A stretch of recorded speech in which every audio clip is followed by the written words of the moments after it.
Hello everyone, how are you? Welcome back to our channel. आज हम financial market के बारे में पढ़ेंगे कि फाइनेंशियल मार्केट क्या होता है, इसके कितने टाइप्स होते हैं और बाकी इसके अंदर क्या ऑब्जेक्टिव्स हैं, क्या पर्पस है, फिर trading procedure of SEBI and SEBI objective purpose सबके बारे में स्टडी करेंगे। ठीक है, जो पीजीटी कॉमर्स है, टीचिंग एग्जाम है, उसका जो मोस्ट इंपॉर्टेंट जो पार्ट है ना, वो मैं आज लाई हूँ।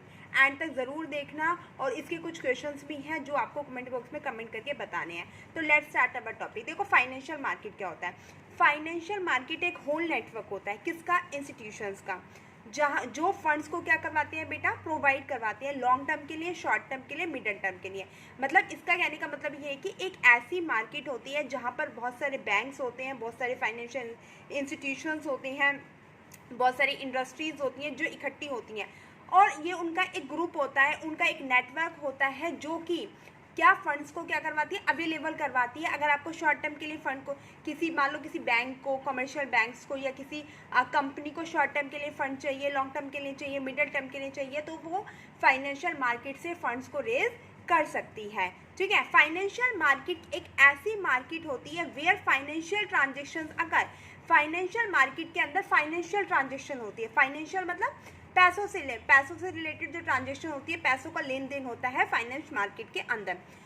इसकी एक अनदर डेफिनेशन भी है, it is a market of for creation. ये मार्केट है क्रिएशन मतलब इसमें जो आपको फंड प्रोवाइड करवाया जाता है वो थ्रू शेयर्स, डिबेंचर, शेयर्स को इशू करके, डिबेंचर को इशू करके, बॉन्ड के थ्रू या पब्लिक डिपॉजिट के थ्रू फंड्स को क्या करवाया जाता है, प्रोवाइड करवाया जाता है। And exchange of financial assets, और फाइनेंशियल एसेट्स को एक्सचेंज करके फंड्स को प्रोवाइड कराया जाता है। तो ये ऐसी मार्केट है जो कि क्रिएशन करवाती है, जहाँ पर क्रिएशन होता है और फाइनेंशियल एसेट्स को एक्सचेंज होता है। ठीक है, अब देखो, फाइनेंशियल जो मार्केट होती है उसका एक फंक्शन होता है mobilisation of saving and channelising them into most productive use. Mobilisation of saving का मतलब क्या है, जो आपने सेविंग की है, जो आपने अपना पैसा बचा कर रखा है, उसका यूज़ उसका बहुत ही अच्छी तरीके से यूज़ किया जाता है ताकि आपका जो फंड है, जो आपने इन्वेस्ट किया है, वो आपका सेव रहे। अच्छा बेटा, फाइनेंशियल मार्केट क्या होती है? फाइनेंशियल मार्केट मैं आपको बता देती हूँ। इसके अंदर दो, एक तो आता है आपका इन्वेस्टर, ठीक है, एक तो आता है आपका इन्वेस्टर और दूसरे आपके आती है बिजनेस फर्म। अब ये इन्वेस्टर क्या होते हैं? हाउस होल्ड मतलब हम, जो जैसे मान लो घर की लेडीज़ हैं, वो क्या करती हैं, पैसे सेव करके रखती हैं। तो जब वो पैसे सेव करके रखती हैं तो वो अपने सरप्लस फंड्स को इन्वेस्ट करती हैं। इन्वेस्ट कहाँ करती है? बिजनेस फर्म के अंदर। तो ये जो इन्वेस्ट करता है उसे बोलते हैं इन्वेस्टर, और जो इस फंड का यूज़ करता है उसे बोलते हैं बिजनेस फर्म। तो ये एक लिंक बनाता है इन्वेस्टर और बिजनेस फर्म के बीच में। ये किसका काम करती है? फाइनेंशियल मार्केट है वो एक लिंक का काम करती है इन्वेस्टर और बिजनेस फर्म के बीच में। मतलब कहने का मतलब ये है कि जो अगर इन्वेस्टर है जिसके पास एक्स्ट्रा सरप्लस फंड है, अगर वो अपने फंड्स को इन्वेस्ट करना चाहता है मार्केट में, तो वो अपने मार्केट में इन्वेस्ट कर सकता है। और बिजनेस फर्म्स होती हैं जिसको भी उसकी रिक्वायरमेंट होती है वो उस फंड्स का यूज़ कर सकता है। वो किसके थ्रू कर सकता है? फाइनेंशियल मार्केट ही उनका जरिया होता है जहाँ पर हम फंड्स को इन्वेस्ट कर सकते हैं और फंड्स को रेज कर सकते हैं। Getting my point? अब देखो, फाइनेंशियल मार्केट के टाइप। फाइनेंशियल मार्केट दो टाइप की होती है, एक तो मनी मार्केट होती है, एक कैपिटल मार्केट होती है। मनी मार्केट होती है जिसका मैच्योरिटी पीरियड होता है 1 साल से कम होती है, और कैपिटल मार्केट वो मार्केट होती है जिसका मैच्योरिटी पीरियड होता है मोर देन 1। अब देखो क्या होता है, जो मनी मार्केट होती है बेटा, वो शॉर्ट टर्म के लिए आपको फंड प्रोवाइड करती है। अगर मान लो आपको 1 साल से कम दिन के लिए फंड की रिक्वायरमेंट हो तो आप मनी मार्केट से फंड को रेज कर सकते हैं। But when you have the requirement for more than 1 year, अगर आपको 1 साल से ज़्यादा फंड की रिक्वायरमेंट है तो आप कैपिटल मार्केट से फंड को रेज कर सकते हैं। ठीक है, इसका मैच्योरिटी पीरियड 1 साल होता है, इसका मैच्योरिटी पीरियड 1 साल से ज़्यादा होता है। और देखो, अब मनी मार्केट है वो आरबीआई के द्वारा रेगुलेट की जाती है। मनी मार्केट के कुछ फीचर्स होते हैं। एक तो मनी मार्केट के सबसे बड़ा फीचर्स ये होता है कि इसमें लिक्विडिटी बहुत हाई होती है। हाई लिक्विडिटी का मतलब ये होता है कि अगर आपको पैसा चाहिए, मान लो, तो आपको बहुत ही जल्दी आपको पैसा अवेलेबल हो जाएगा।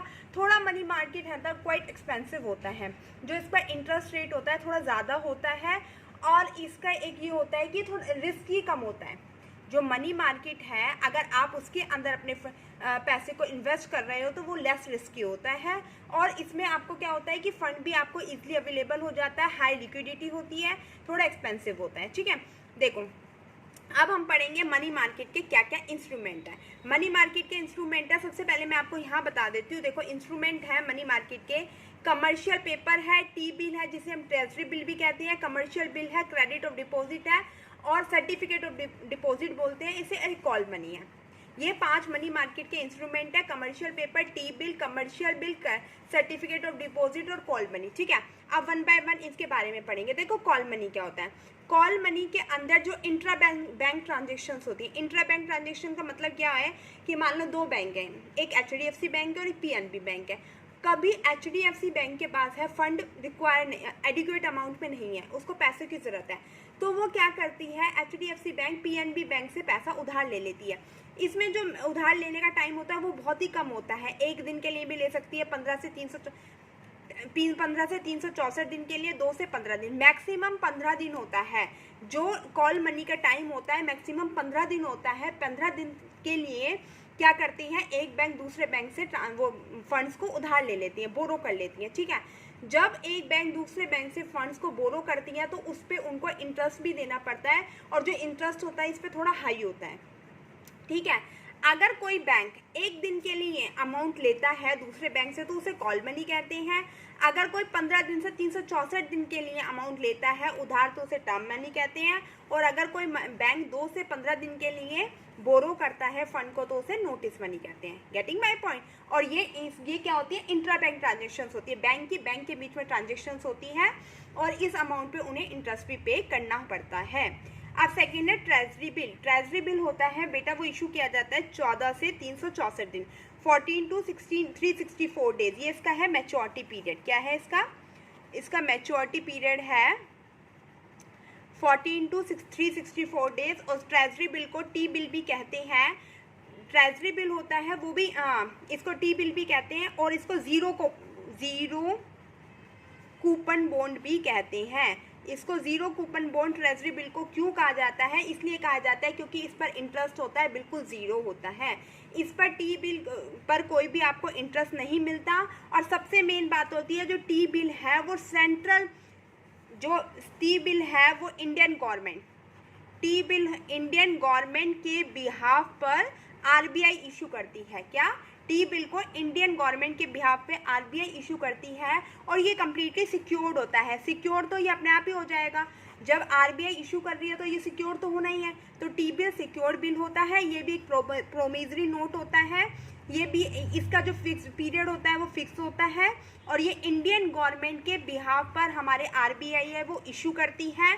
और बेटा इसको इशू किया जाता है, ध्यान रखना, इशूड एट डीप डिस्काउंट। इसको इशू किया जाता है डीप डिस्काउंट पर, but redeem at par.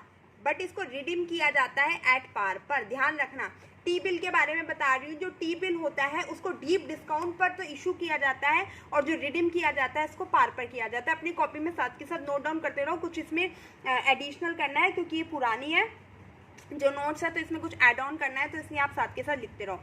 T bill मैंने आपको बता दिया, जीरो कूपन रेट भी से बोलते हैं। इसकी मैच्योरिटी पीरियड 14 to 364 डेज होती है, और RBI इशू करती है on the behalf of India government, और इसे इशू किया जाता है डीप डिस्काउंट पे और रिडीम किया जाता है पार पे। और जो इस पर जो इंटरेस्ट होता है वो कम्प्लीटली ज़ीरो होता है, और ये सिक्योर्ड होता है। क्या होता है, ये सिक्योर्ड होता है। ठीक है, and the third one is commercial bill. अब देखो कमर्शियल बिल कैसे होता है। आपने बिल ऑफ एक्सचेंज के अंदर पढ़ा होगा कि मान लो A और B है। ठीक है, A और B है, A हमारा सेलर है और B हमारा बायर है। तो A गुड्स को B को बेचता है, तो A क्या करता है, A गुड्स को B को बेचता है उधार।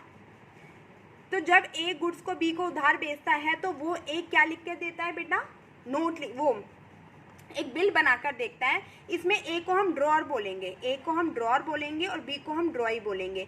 तो A एक बिल बनाकर देता है जिसे B जो पेई होता है, जो ड्रॉई होता है, वो एक्सेप्ट कर लेता है। ठीक है, ए को हम ड्रॉअर बोलेंगे, बी को ड्रॉई बोलेंगे, और बी क्या करता है, उस बिल को जो ए ने बिल बनाया है उस बिल को एक्सेप्ट कर लेता है और बोल देता है, उसमें टाइम पीरियड लिखा होता है कि मैं आपके जो सामान की पेमेंट है वो इतने महीने बाद करूँगा, मान लो 2 महीने 3 महीने, वो बी उसको एक्सेप्ट कर लेता है, तो उसे हम क्या बोलते हैं, बिल ऑफ एक्सचेंज बोलते हैं। अब इसी तरीके से कमर्शियल बिल में क्या होता है, जब ए अपने शेयर्स को इशू करते हैं, जब भी शेयर्स को या डिबेंचर को इशू करा जाता है तो उस पर एक कॉस्ट आती है जिसे बोलते हैं फ्लोटेशन कॉस्ट। क्या बोलते हैं, फ्लोटेशन कॉस्ट बोलते हैं। जब भी कोई कंपनी अपने शेयर्स को या डिबेंचर्स को या बॉन्ड्स को इशू करती है तो उस पर एक कॉस्ट आती है, फ्लोटेशन कॉस्ट। जब भी ये फ्लोटेशन कॉस्ट को मीट किया जाता है तो किसके द्वारा किया जाता है, कमर्शियल बैंक के द्वारा, तो उसे ही हम कमर्शियल बिल कहते हैं। जब भी इस फ्लोटेशन कमर्शियल बैंक का यूज़ किया जाता है फ्लोटेशन कॉस्ट को पूरा करने के लिए, मीट करने के लिए, तो उसे ही हम कमर्शियल बिल कहते हैं। समझ में है? या आप लिख सकते हैं commercial bill was used to meet the flotation cost. हम कमर्शियल बिल का यूज़ करते हैं इस फ्लोटेशन कॉस्ट को मीट करने के लिए, है ना। और ये इसका जो मेच्योरिटी पीरियड होता है वो 30 डेज, 60 डेज या 90 डेज होता है। कमर्शियल बिल को हम बिल ऑफ एक्सचेंज भी कहते हैं। मैं जो बोलती जा रही हूँ ना, 1 बाय 1 पॉइंट उसको आप नोट करते रहना। कमर्शियल बिल को हम बिल ऑफ एक्सचेंज भी कहते हैं। इसमें भी क्या होता है, बिल को बनाया जाता है, और उसमें तो बिल ऑफ एक्सचेंज में बिल को बनाया जाता है। इसके अंदर जब भी हम शेयर्स को, डिबेंचर्स को इशू करते हैं तो उस पर जो फ्लोटेशन कॉस्ट होती है तो उसको बियर करने के लिए क्या होता है, कमर्शियल बिल बनाया जाता है। जो इन फ्लोटेशन कॉस्ट को बियर करता है उसे हम कमर्शियल बिल कहते हैं। उसके बाद आता है आपका कमर्शियल पेपर। कमर्शियल पेपर सबसे पहले तो इशू कौन करता है, कमर्शियल पेपर इशू किया जाता है बाय द फाइनेंशियल इंस्टीट्यूशन। कोई भी फाइनेंशियल इंस्टीट्यूशन या फिर कमर्शियल बैंक के द्वारा इशू किया जाता है जिनकी क्रेडिट वर्दीनेस बहुत अच्छी होती है, मतलब जिनकी उधार लेने की क्षमता बहुत अच्छी होती है, और ये भी शॉर्ट टर्म के लिए होता है। इसका मैच्योरिटी पीरियड 7 दिन से 1 साल होता है। इसकी जो फिक्स्ड मैच्योरिटी पीरियड होता है, कमर्शियल पेपर का जो मैच्योरिटी पीरियड होता है वो फिक्स होता है। और कमर्शियल पेपर इशू करने से पहले क्या फाइनेंशियल इंस्टीट्यूशंस की क्रेडिट वर्दीनेस चेक की जाती है कि क्या वो एबल है, जो हमने उनको हम पैसा उधार दे रहे हैं क्या वो उसको पे करने के लिए एबल है या नहीं है। तो सबसे पहले फाइनेंशियल इंस्टीट्यूशंस की क्रेडिट वर्दीनेस चेक की जाती है, उसके बाद ही ये कमर्शियल पेपर है इशू किया जाता है। ये फाइनेंशियल इंस्टीट्यूशन कमर्शियल बैंक के द्वारा भी इशू कर सकते हैं। समझ में आया? इसे बोलते हैं कमर्शियल पेपर। हाँ, अच्छा बेटा, इसमें ना एक ब्रिज फाइनेंसिंग का कंसेप्ट भी आता है। आप ध्यान रखना कि इसमें एक ब्रिज फाइनेंसिंग का कंसेप्ट है, वो मुझे आप ध्यान दिलवा देना। मैं आपको आगे बताऊंगी कि ब्रिज फाइनेंसिंग होता क्या है, इसी के अंदर आएगा, वो आगे भी है, उसकी मैंने अलग से लिखा हुआ है ब्रिज फाइनेंसिंग किसे कहते हैं। ठीक है, अच्छा ये भी आपका पता ही है कि आपका शॉर्ट टर्म होता है, ये भी मनी मार्केट इंस्ट्रूमेंट होता है और registered with security and exchange commission के द्वारा किया जाता है, नेगोशिएबल इंस्ट्रूमेंट होता है। अच्छा मैं आपको एक चीज़ बताना भूल गई, जो टी बिल होता है वो 25,000 की डेनोमिनेशन में इशू किया जाता है, 25,000, 50,000, 1 लाख, इस तरीके की डेनोमिनेशन में इशू किया जाता है। ठीक है, और जो कमर्शियल पेपर होता है वो नेगोशिएबल इंस्ट्रूमेंट होता है। और ये भी बेटा क्या होता है, अनसिक्योर्ड होता है। जो कमर्शियल पेपर होता है वो अनसिक्योर्ड प्रोमिसरी नोट होता है। नेगोशिएबल इंस्ट्रूमेंट तो होता है पर ये अनसिक्योर्ड प्रोमिसरी नोट होता है इसके अंदर। हाँ ठीक है, उसके बाद होता है certificate of deposit. Certificate of deposit क्या होता है, ये इसका मैच्योरिटी पीरियड होता है 7 डेज से लेके 1 ईयर, और ये भी प्रोमिसरी नोट होता है जो बैंक के द्वारा इशू किया जाता है। इसको इशू किया जाता है डिस्काउंट से लेके फेस वैल्यू पर।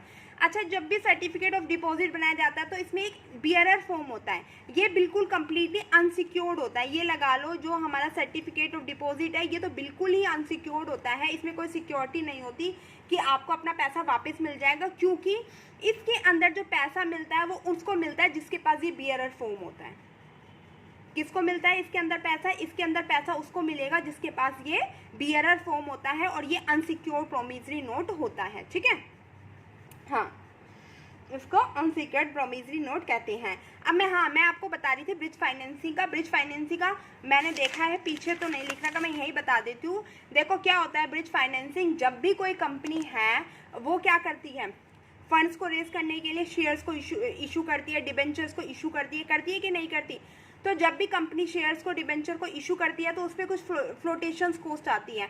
तो जब वो फ्लोटेशन कॉस्ट को बियर करती है तो उसे ही हम क्या कहते हैं, ब्रिज फाइनेंसिंग कहते हैं। क्या बोलते हैं, ब्रिज फाइनेंसिंग बोलते हैं। जब जो कंपनी है शेयर्स को, डिबेंचर्स को, बॉन्ड्स को इशू करके उस पर जो फ्लोटेशन कॉस्ट आती है उसको बियर करती है, और जब पैसा उधार लेती है, फंड्स को रेज करती है, तो उस फाइनेंस को हम क्या बोलते हैं, ब्रिज फाइनेंसिंग।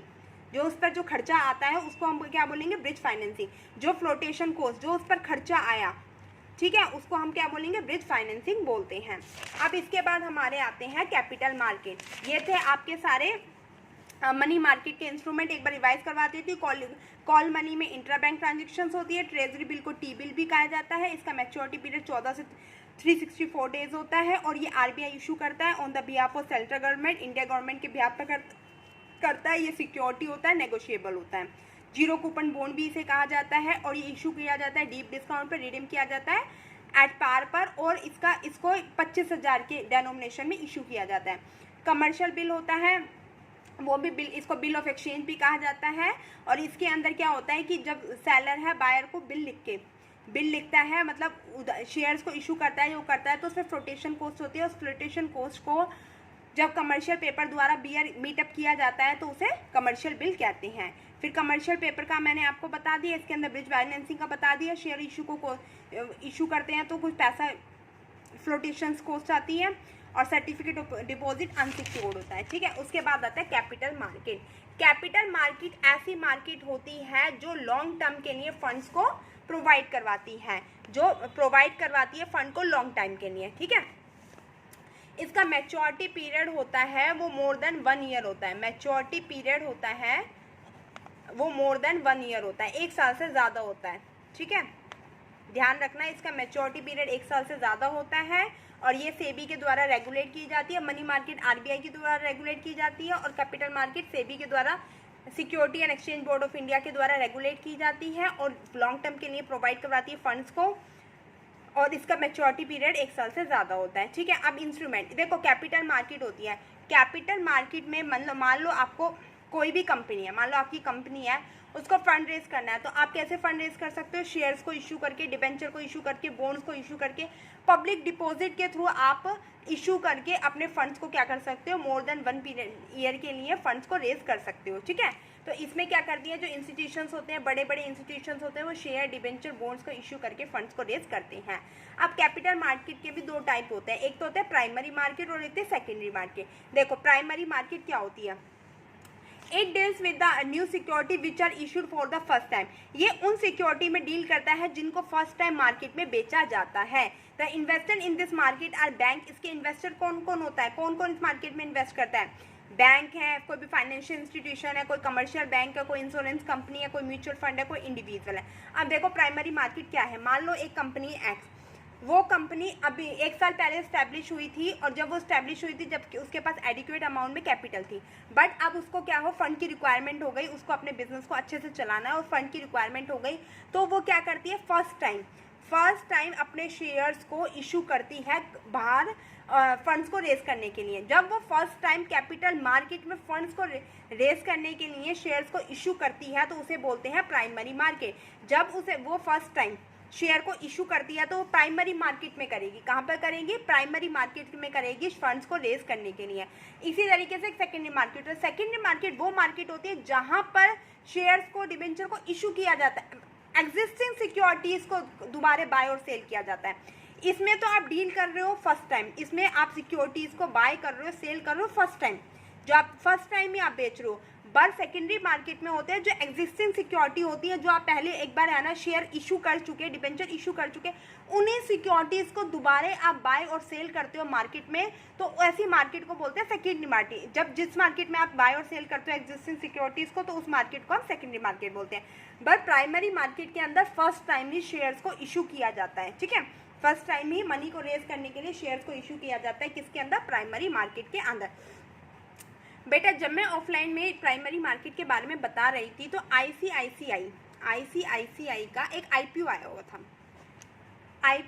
हुआ था, मतलब इनिशियल पब्लिक ऑफर आया हुआ था शेयर्स को लेकर, ठीक है। उन्होंने अपने शेयर्स इशू किए थे, तो मुझसे एक बच्चे ने क्वेश्चन अराइज किया कि मैम आईसीआईसीआई कंपनी तो एस्टेब्लिश कंपनी है और वो तो बहुत बार अपने शेयर्स को इशू कर चुकी, तो वो प्राइमरी मार्केट में कैसे शेयर्स को इशू कर सकती है। तो मैं आपको बताती हूँ वो प्राइमरी मार्केट में इशू कर सकती हैं। क्यों कर सकती हैं?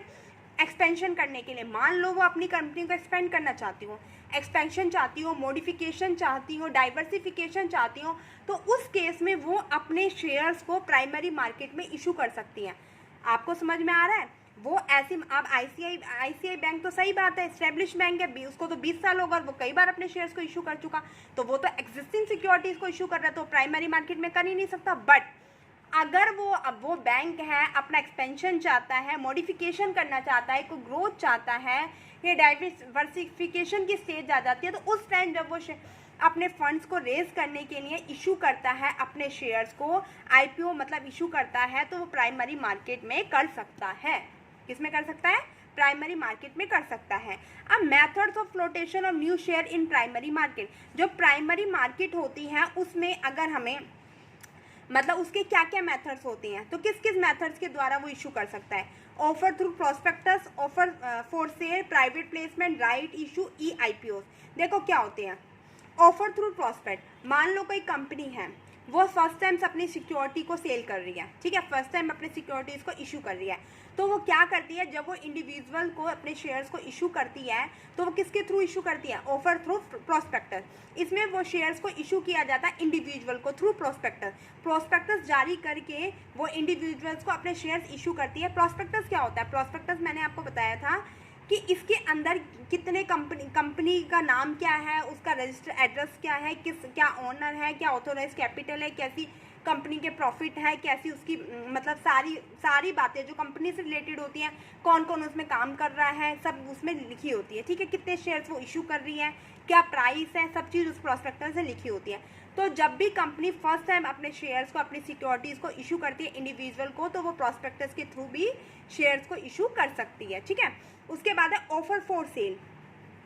इसमें वो क्या करती है, इसके अंदर जब कंपनी होती है अपने शेयर्स को इशू करती है, तो ब्रोकर्स किसके थ्रू करती है? ब्रोकर्स के थ्रू करती है। मतलब वो डायरेक्ट इंडिविजुअल्स को अपने शेयर्स को इशू नहीं करेगी, वो ब्रोकर्स के थ्रू।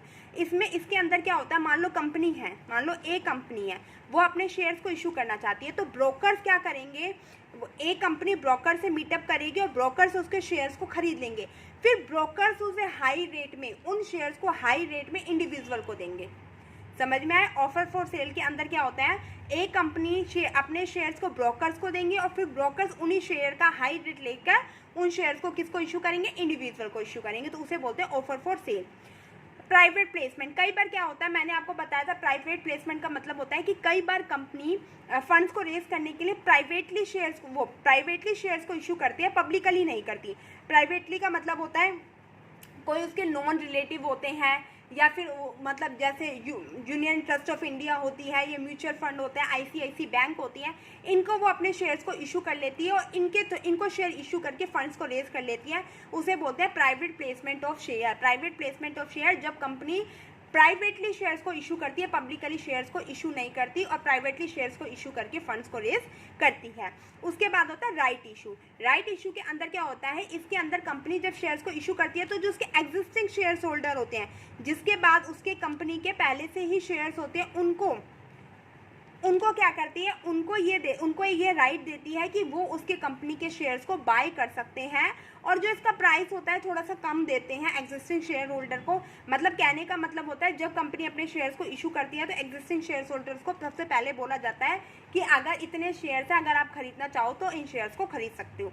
ईपीओस क्या होता है? इलेक्ट्रॉनिक। जब कंपनी इलेक्ट्रॉनिक मतलब इसके अंदर क्या होते हैं, कंपनी होती है वो अपनी एक वेबसाइट बना लेती है, उस वेबसाइट पर सारी बातें लिखी होती है कि कंपनी का नाम क्या है, क्या रजिस्ट्रेशन है, कितने शेयर है, क्या उसकी मार्केट वैल्यू है, क्या प्राइस है, मतलब सब फेस वैल्यू वगैरह सब लिखी होती है।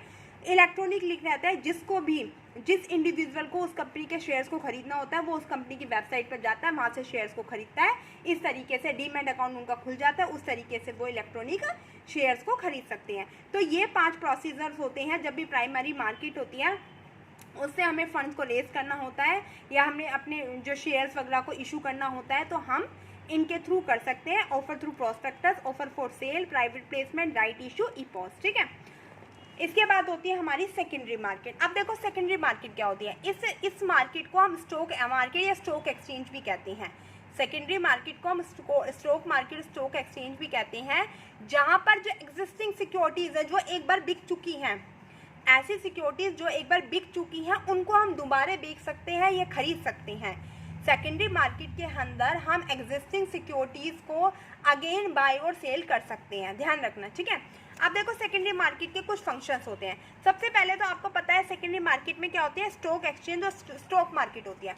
स्टॉक मार्केट क्या करते हैं बेटा, जिसके थ्रू हम अपनी सिक्योरिटीज को क्या करते हैं, मतलब सिक्योरिटीज को हम सेल कर सकते हैं, उनके थ्रू हम ट्रेड कर सकते हैं, बाय और सेल कर सकते हैं। मान लो हमें फंड को रेज करना है तो सिक्योरिटी मतलब हम स्टॉक एक्सचेंज के थ्रू अपने शेयर्स को इशू कर सकते हैं, डिबेंचर्स को इशू कर सकते हैं और फंड्स को रेज कर सकते हैं, ठीक है। स्टॉक मार्केट के अंदर क्या होती है, इंडिया में कम से कम 25 से 30 स्टॉक मार्केट है, पर सबसे जो इम्पॉर्टेंट है वो है NSE और BSE। इसका मतलब क्या है, NSE का मतलब क्या, नेशनल स्टॉक एक्सचेंज, और BSE का मतलब क्या, बॉम्बे स्टॉक एक्सचेंज। इनके नेशनल स्टॉक एक्सचेंज और बॉम्बे स्टॉक एक्सचेंज दोनों ऐसी स्टॉक मार्केट है जो बहुत ज़्यादा फेमस है, ठीक है। अब नेशनल स्टॉक एक्सचेंज होते हैं, इनके क्या होते हैं, अलग अलग इंडेक्स होते हैं। तो नेशनल स्टॉक एक्सचेंज का जो इंडेक्स है वो तो है निफ्टी, क्या है, निफ्टी। और जो बॉम्बे स्टॉक एक्सचेंज है इसका जो इंडेक्स है वो है सेंसेक्स, ठीक है। नेशनल स्टॉक एक्सचेंज और बॉम्बे स्टॉक एक्सचेंज होते हैं, इनमें कंपनी लिस्टिंग होती है। नेशनल स्टॉक एक्सचेंज में तो 50 कंपनी लिस्ट होती हैं और बॉम्बे स्टॉक एक्सचेंज में 30 कंपनी को लिस्ट किया जाता है। उसमें उनके शेयर्स की वैल्यू लिखी होती है कि क्या उनके आज के टाइम में क्या शेयर्स की वैल्यू है, क्या प्राइस चल रहा है, सब। तो इसके अंदर तो 50 कंपनी की लिस्ट होती है, इसके अंदर 30 कंपनी की लिस्ट होती है। और ये इंडिया की तो मोस्ट इम्पॉर्टेंट, जो वो कहते हैं ना फेमस स्टॉक मार्केट है, ठीक है। अभी मैं इसके बारे में बताऊंगी। इनके अपने इंडेक्स होते हैं, और जो इंडेक्स होते हैं नेशनल स्टॉक एक्सचेंज का तो निफ्टी है और बॉम्बे स्टॉक एक्सचेंज का सेंसेक्स है। और जो इंडेक्स होते हैं वो बैरोमीटर होते हैं, किसके, इकोनॉमी के। क्या होते हैं, बैरोमीटर होते हैं, बैरोमीटर ऑफ एन इकोनॉमी, जो इंडियन इकोनॉमी होती है उसके बैरोमीटर होते हैं, ठीक है। अब देखो सेकेंडरी मार्केट के क्या फंक्शन होते हैं। सबसे पहले तो इकोनॉमिक बैरोमीटर है, इंडेक्स होता है इनका अपना अपना। उसके बाद है प्राइसिंग ऑफ सिक्योरिटी। ये क्या करती हैं, जो भी हमारी सिक्योरिटीज होती हैं, जो भी हमारे शेयर डिबेंचर होते हैं, उनके प्राइस को मतलब मेंटेन करती है, कुछ भी लगा लो। अब देखो प्राइस है, किसी भी चीज़ के प्राइस कैसे सेट किए जाते हैं, किसी भी प्रोडक्ट के प्राइस होते हैं वो डिपेंड करते हैं डिमांड पर और सप्लाई पर। किस पर डिपेंड करते हैं, दो बातों पर डिपेंड पर या सप्लाई पर। डिमांड और सप्लाई पर प्रोडक्ट का प्राइस वो होता है, वो मैटर करता है, ठीक है। इसी तरीके से मान लो एक कंपनी है एक्स, अब वो कंपनी है उसके शेयर्स की डिमांड बहुत ज़्यादा है, उसके शेयर्स की डिमांड बहुत ज़्यादा और सप्लाई है वो लिमिटेड है, जितने उसके पास शेयर्स होंगे उतने तो वो इशू करेगा। तो ऐसी स्टेज में क्या होता है, ऐसी कंपनी के जो प्राइस होता है शेयर्स का बहुत हाई होता है। तो ये क्या करती है, जो सेकेंडरी मार्केट होती है वो इनके शेयर्स को क्या करती है, मतलब इनके जो शेयर्स के प्राइस हैं उनको डिटरमाइन करने का काम करती है। और प्राइस का डिटर्मिनेशन हमेशा डिमांड और सप्लाई पर किया जाता है। तो सेकेंडरी मार्केट होता है, उसी से ही हमें पता चलता है कि हमारे शेयर की क्या डिमांड है, क्या सप्लाई है, और उसी के अकॉर्डिंग प्राइस को डिटरमाइन किया जाता है, ठीक है। जिसकी डिमांड ज़्यादा होगी, जिस कंपनी के शेयर्स की डिमांड ज़्यादा होगी, उस कंपनी के शेयर का प्राइस भी ज़्यादा होगा। सेफ्टी ऑफ ट्रांजैक्शन, इसमें ट्रांजैक्शन में सेफ्टी रहती है। सेफ्टी कैसे रहती है, क्योंकि इसमें जो मतलब आप शेयर्स को अपने सेल करते हो, बाय करते हो, ब्रोकर्स के थ्रू करते हो। और जो ब्रोकर्स होते हैं बेटा, उनका जो नाम होता है ना, मतलब जो NSE और BSE में जो ब्रोकर्स होती है उनकी पूरी अच्छे से लिस्ट होती है। मतलब सर्टिफाइड ब्रोकर्स होते हैं, वो ही सिक्योरिटीज़ को बाय और सेल कर सकते हैं, ऐसे कोई भी नहीं कर सकता। और इनकी स्पेशल इनको एजुकेशन दी जाती है। इनकी NSIM एक एजुकेशन करके होती है, उसमें इनको एजुकेशन दी जाती है। और वही ब्रोकर होते हैं वो इसमें रजिस्टर्ड होता है, रजिस्टर्ड ब्रोकर के द्वारा ही सिक्योरिटी को सेल और बाय किया जाता है। तो इसकी ट्रांजैक्शन की क्या रहती है, सेफ्टी रहती है। Contribute to economic growth, economic growth में हेल्प करती है। जब चाहे आप अपना पैसे फंड्स को रेज कर सकते हो। तो जब इंडस्ट्री का डेवलपमेंट होगा तो इकोनॉमिक ग्रोथ तो अपने आप ही होगी, है ना। Spreading of equity cult, cult का मतलब होता है शेयर से। मान लो एक कंपनी है, वो अपने ज़्यादा से ज़्यादा शेयर्स को बेचना चाहती है, तो वो सेकेंडरी मार्केट के थ्रू उसके शेयर्स के बारे में ज़्यादा से ज़्यादा लोगों को पता चल सकता है, ज़्यादा से ज़्यादा लोगों को कवर कर सकती है। वो किसके थ्रू, सेकेंडरी मार्केट के थ्रू। तो स्प्रेडिंग ऑफ इक्विटी कल्ट, जो अगर वो अपने ज़्यादा से ज़्यादा शेयर्स को बेचना चाहती है तो वो भी क्या है, सेकेंडरी मार्केट का एक फंक्शन है। प्रोवाइडिंग स्कोप फॉर स्पेक्युलाइजेशन, स्पेकुलेशन के लिए भी स्कोप देता है, ठीक है। लिक्विडिटी, आपको जब मन चाहे जब आप फंड को ले सकते हो। मान लो अगर आपको अभी पैसा चाहिए तो अभी आप फंड्स को क्या कर सकते हो, ले सकते हो, पैसे को ले सकते हो। लिक्विडिटी बहुत जल्दी है, कैश आपको बहुत जल्दी मिल जाता है, लिक्विडिटी पावर हाई होती है। Better allocation of capital, capital का एलोकेशन भी बहुत अच्छे तरीके से होता है। Promote the having of saving और इन्वेस्टमेंट, इससे आपको हैबिट आपके अंदर बनती है कि हमें अपना सेविंग करना है, क्योंकि जब आपको सेविंग के बदले में, इन्वेस्टमेंट के बदले में ज़्यादा पैसा मिलेगा तो आप अपनी सेविंग करना चाहोगे और सेफली आपकी सेविंग हो जाएगी। तो इससे लोगों में सेविंग की, इन्वेस्टमेंट करने की भी हैबिट बन जाती है, ठीक है। फिर प्राइमरी मार्केट सेकेंडरी मार्केट के बीच में कुछ डिफरेंस होते हैं। प्राइमरी मार्केट में तो क्या होते हैं, सेल और buy of new share, new share को खरीदा बेचा जाता है। इसके अंदर एग्जिस्टिंग शेयर्स को खरीदा बेचा जाता है। इसके अंदर हम पहली बार शेयर्स को इशू करते हैं, इसे न्यू इशू शेयर मार्केट भी कहते हैं। इसके अंदर हम मल्टीपल टाइम्स शेयर्स को क्या कर सकते हैं, इशू कर सकते हैं, मल्टीपल टाइम्स कर सकते हैं। इसको न्यू इशू मार्केट कहते हैं, इसे आफ्टर मार्केट कहते हैं। इसमें परचेजिंग डायरेक्ट कर सकते हैं, इसमें परचेजिंग ब्रोकर्स के थ्रू करते हैं। समझ आ रहा है? देखो दोबारा मैं बताती हूँ। ये market price for new share, नया शेयर का मार्केट प्राइस होता है। इसमें फॉर ऑलरेडी इशू शेयर, इसमें क्या होता है, जो हम शेयर्स को इशू कर चुके उसका जो प्राइस होता है, ठीक है, उनको अपने दोबारा बाय और शेयर करते हैं। इसमें सिक्योरिटी एक बार बेची जाती है, इसमें कितनी बार भी बेच सकते हैं। इसका दूसरा नाम होता है न्यू इशू मार्केट और इसका नाम होता है after market. Type of purchasing, इसमें डायरेक्ट होती है, इसमें इनडायरेक्ट होती है, इसमें ब्रोकर्स के थ्रू होती है। बाइंग और सेलिंग किसके बीच में होती है, कंपनी और इन्वेस्टर के बीच में। जो इन्वेस्टर अपना मनी को इन्वेस्ट करना चाहता है वो डायरेक्ट कर सकता है कंपनी में, इसमें ब्रोकर्स के थ्रू होती है। अमाउंट गेन बाय, कंपनी के द्वारा और इसमें इन्वेस्टर्स के द्वारा। इंटरमीडिएट कौन होता है, अंडर राइटर, इसमें ब्रोकर होते हैं। इसका प्राइस फिक्स्ड होता है, इसका प्राइस होता है फ्लक्चुएट होता रहता है। Financing, fund to build enterprise and expansion, मतलब इसमें क्या कर सकते हैं, अगर हमको फंड की रिक्वायरमेंट है एक्सपेंशन करने के, डाइवर्सिफिकेशन करने के, तो हम प्राइमरी मार्केट में फंड्स को अपने शेयर्स को इशू करके फंड को रेज कर सकते हैं। It does not provide funding to company, ये कंपनीज को फंड प्रोवाइड नहीं करवाते डायरेक्ट, ठीक है। अच्छा, फिर उसके बाद हमारा ये तो हो गया। उसके बाद हमारा आएगा ट्रेडिंग प्रोसीजर।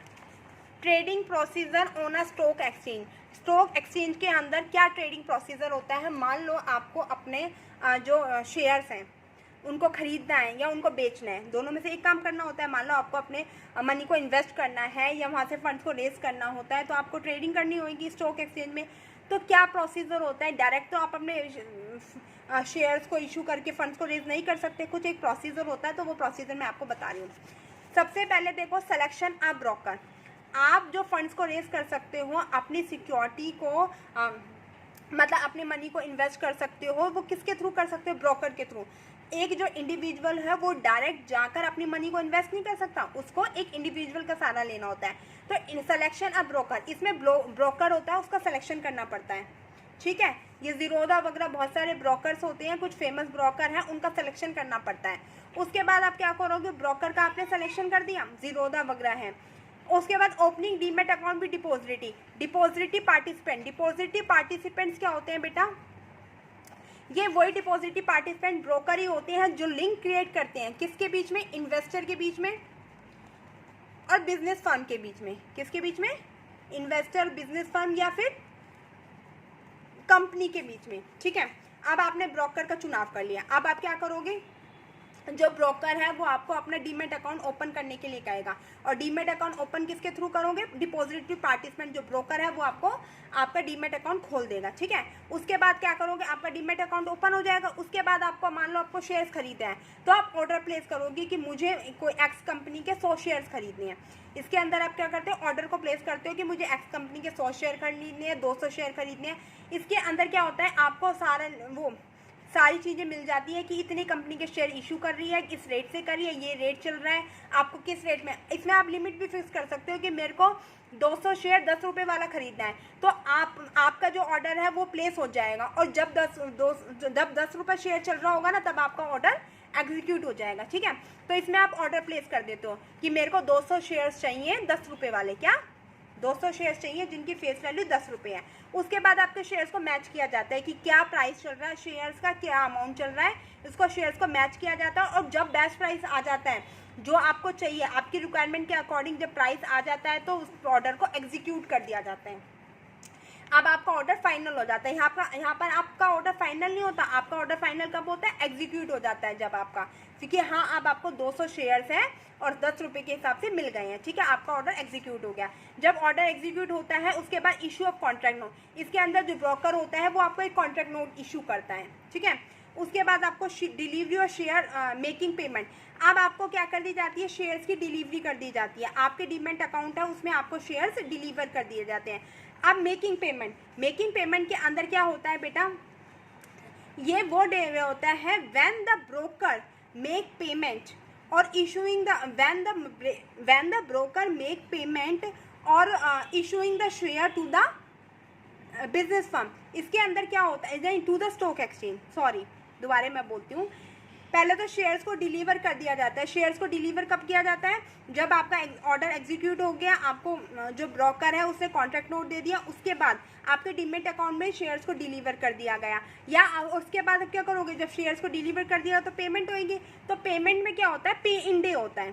क्या पेमेंट के अंदर पे इन डे होता है। पे इन डे का मतलब क्या होता है, the day in which the broker make payment, वो डे जब ब्रोकर होता है मेक पेमेंट ऑफ और issuing the share to the stock exchange. ये वो डे होता है जब जो ब्रोकर होता है वो पेमेंट करता है। या तो अगर आपने शेयर्स को खरीदा है तो पेमेंट करोगे, या आपने अपने शेयर्स को बेचा है तो आपको क्या किए जाएंगे, आपने शेयर्स को बेचा है तो पेमेंट करोगे, और या आप शेयर्स को खरीदोगे तो शेयर्स को इशू किया जाएगा।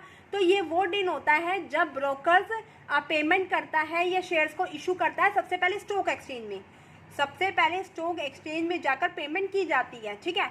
अगर आपने शेयर्स को खरीदा है तो वो पैसे जमा करवाएगा, और शेयर को बेचा है तो वो शेयर्स को इशू करवाएगा। ये होता है पे इन डे। उसके बाद सेटलमेंट साइकिल होती है। सेटलमेंट साइकिल के अंदर बेटा आजकल T+1 का दिन चल रहा है। मान लो आज वेडनेसडे है, वेडनेसडे को आपको शेयर्स की डिलीवरी हो गई। अब शेयर्स की डिलीवरी हो गई तो पैसे देना है, तो मतलब जब टी का मतलब है तो ट्रेडिंग डे, तो ट्रेडिंग डे क्या है, वेडनेसडे है। आज आपको शेयर मिला है तो थर्सडे कल आपको अपने जो शेयर्स है उसकी, मान लो आपने शेयर्स खरीदे हैं तो उसकी पेमेंट करनी होगी। T+1 का मतलब क्या है कि ट्रेडिंग डे, जिस दिन आपने शेयर्स को खरीदा, जिस दिन आपका ऑर्डर हुआ, प्लेस हो गया, एग्जीक्यूट हो गया, जिस दिन आपको शेयर्स की डिलीवरी हो गई, उसके एक दिन बाद आपको क्या करनी होगी, पेमेंट करनी होगी। तो इसे बोलते हैं सेटलमेंट साइकिल।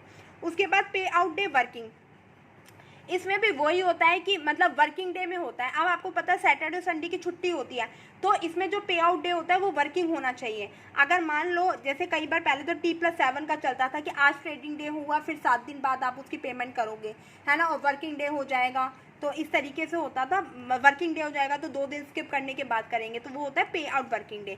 फिर क्या कर दी जाती है, डिलीवरी और शेयर इन डीमैट फॉर्म, और फिर डीमैट फॉर्म में आपको जो शेयर्स है उसकी डिलीवरी कर दी जाती है। ये पूरा क्या होता है, एक प्रोसीजर होता है स्टॉक एक्सचेंज का। मैं एक बार दोबारा रिवाइज करवा दी जाती हूँ। सबसे पहले ब्रोकर को चूज करोगे, सबसे अच्छा ब्रोकर है ज़ीरोधा।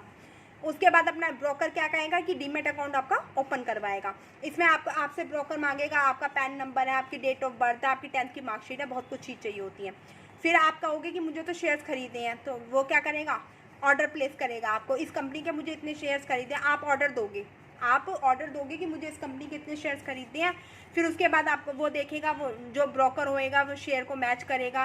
फिर जब बेस्ट प्राइस आ जाएगा ऑर्डर को एग्जीक्यूट कर देगा, फिर कॉन्ट्रैक्ट नोट को इशू करेगा। उसके बाद शेयर्स की डिलीवरी हो जाएगी, पेमेंट करी जाएगी, फिर सेटलमेंट साइकिल, पे आउट डे और देन डीमैट अकाउंट में आपको शेयर्स को डिलीवर कर दिया जाएगा, ठीक है। उसके बाद होता है सेबी। क्या आता है, सेबी। सेबी को क्या बोलते हैं, security and exchange board of India. देखो सेबी को बोलते हैं security and exchange board of India बोलते हैं। ये स्टैब्लिश्ड हुई थी एज अ स्टैचुटरी बॉडी। अगर स्टैचुटरी बॉडी के रूप में है तो 30 जनवरी 1992 में हुई थी। और नॉन स्टैचुटरी बॉडी, क्या नॉन स्टैचुटरी बॉडी के रूप में आए, नॉन स्टैचुटरी बॉडी के रूप में आए तो 1988 में स्टैब्लिश हुई थी। कब हुई थी, 1988 में। Security board of exchange India as a statutory body आता है कई बार, तो 30 जनवरी 1992, और नॉन स्टैचुटरी बॉडी के रूप में 1982। स्टैचुटरी बॉडी का मतलब लीगली जो बनी थी वो 30 जनवरी 1992 में बनी थी। अब सेबी होते हैं, सेबी को बनाने का क्या क्या उद्देश्य है, क्यों बनाएगा सेबी को, कुछ है ना उद्देश्य। To regulate stock exchange and the security market, जो हमारी सिक्योरिटी मार्केट है, स्टॉक एक्सचेंज है, उनको रेगुलेट करना, उनको टाइम टू टाइम बताते रहना कि क्या स्टॉक मार्केट चल रही, क्या चल रहा है, सबको कंट्रोल करना। To protect the right and interest of investor and to guide them, जो इन्वेस्टर है, जो पैसे को इन्वेस्ट करता है, अपने सरप्लस फंड को इन्वेस्ट करता है, उनको गाइड करते रहना, उनको टीच करते रहना है कि क्या प्राइस चल रहा है, कब आपको स्टॉक एक्सचेंज में पैसा लगाना ठीक रहेगा, कब आपको नुकसान में रहेगा। तो उनको गाइड करते रहना, उनको एजुकेट करना, उनको टीच करना, उनके राइट को प्रोटेक्ट करना। To protect trade malpractices such as internet trading. कई बार क्या होती है बेटा, लोगों के साथ ना कुछ फ्रॉडबाजी हो जाती है, तो उनसे उनको बचाना, प्रिवेंट करना। To regulate and develop a code of conduct and fair policy intermediate like broker merchant and banker. क्या होते हैं कई बार जो ये ब्रोकर होते हैं ना, मर्चेंट बैंकर होते हैं, ये भी हमारे साथ धोखाधड़ी कर जाती हैं।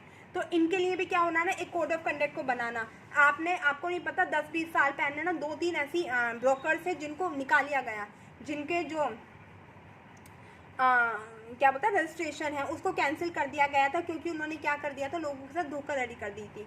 तो क्या करना, जो सेबी का काम होता है रेगुलेट करना, कोड ऑफ कंडक्ट बनाना, किसके लिए, ब्रोकर्स, मर्चेंट, बैंकर, जो इंटरमीडिएट्स होती है उनके लिए वो कोड ऑफ कंडक्ट बनाता है, ठीक है।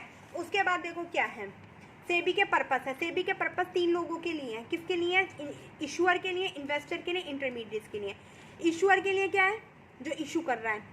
इन्वेस्टर के लिए जो अपना पैसा इन्वेस्ट कर रहा है। इंटरमीडिएट जो ब्रोकर्स हैं।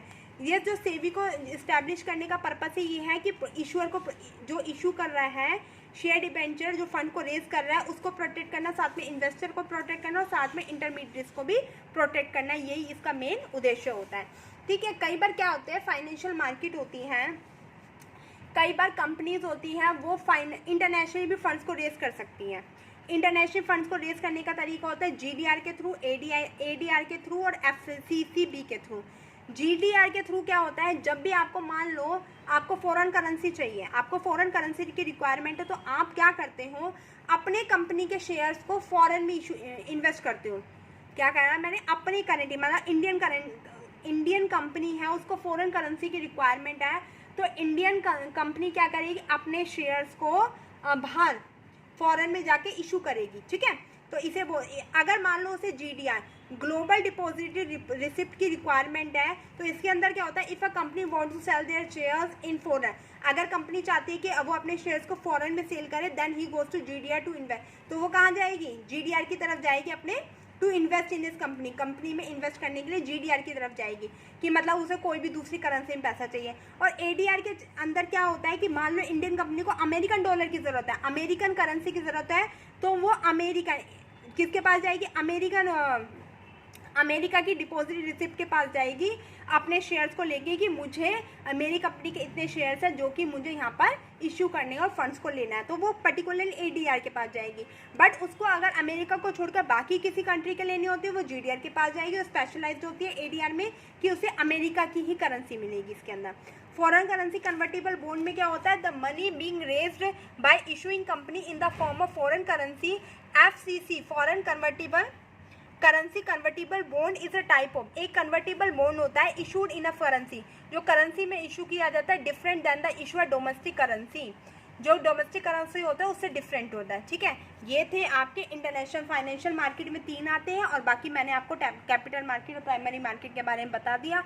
अगर वीडियो अच्छी लगे तो लाइक, शेयर एंड सब्सक्राइब करना ना भूलें, वरना आगे आपको मैं वीडियो प्रोवाइड नहीं करवाऊँगी। Thank you, have a nice day.